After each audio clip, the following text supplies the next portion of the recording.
বিজয় কার হাতে? আপনি পাইছেন বিজয়। একটা হুকুম মানছে, এই ছাত্ররা একটা হুকুম মানছে, এই দেশের মানুষ একটা হুকুম মানছে। আর বাংলাদেশের জনগণ, ছাত্ররা আলহামদুলিল্লাহ নিজের একটা দাবি আদায়ের জন্য, দাবিটা কিসের দাবি? এর জন্য বলা হয় ওরা শহীদ হয়েছে। শহীদ যে হয়েছে দলিল কি? মান কুতিলা দুনা মালিহি ফাহুয়া শহীদ। এরা কোটা সংস্কার, ওনাদের টাকা হাসিলের জন্য, কোটা পাইবার জন্য, হক আদায়ের জন্য এরা মাঠে নামছে। নামছে তো এরা মাঠে, কিন্তু ভাই এক করা যায় না। বলেন সবাই এক হয়েছে কার হুকুমে? একটা হুকুম, ওয়াতাসিমু বিহাবলিল্লাহি জামিয়া, ইতিসাম বিহাবলিল্লাহ, ঐক্য। এটা কার চাওয়া? বলেন ঐক্যটা কার চাওয়া? চাইছেন কার কাছে?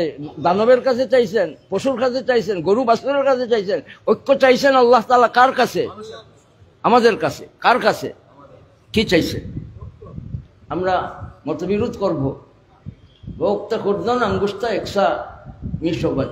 খাওয়ার সময় যেভাবে আঙ্গুলি সবগুলি এক কাজ করে, বক্তা করদান খাওয়ার সময় যেভাবে আঙ্গুলিগুলি এক কাজ করে, ঠিক এইভাবে আমরাও দেশ রক্ষার জন্য, জাতি রক্ষার জন্য, এই সার্বভৌমত্ব রক্ষার জন্য, এই দেশের একটা ইঞ্চিকেও দখল না করার জন্য, ঐক্যবদ্ধভাবে কোরআন হাদিসে রক্ষা করার জন্য, ইসলাম রক্ষা করার জন্য, দেশ রক্ষা করার জন্য, দশরে রক্ষা করার জন্য, হিন্দুদের রক্ষা করার জন্য, মুসলমানদের রক্ষা করার জন্য, ব্যবসায়ীদের রক্ষা করার জন্য, জনগণকে রক্ষা করার জন্য আমরা ঐক্যবদ্ধভাবে আমরা সজাগ দৃষ্টি মউত পর্যন্ত রাখার জন্য কে কে তৈয়ার আছেন? আল্লাহু আকবার বলি।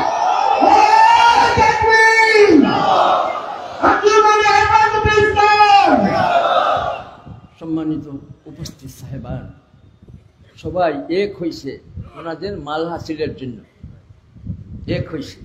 মান কুতিলা দুনা মালিহি ফাহুয়া শহীদ। এর জন্য অনর্থকভাবে ওনাদের শহীদ বলা যায় না। না, ওনারা ওনাদের হক আদায়ের জন্য মাঠে নামছে।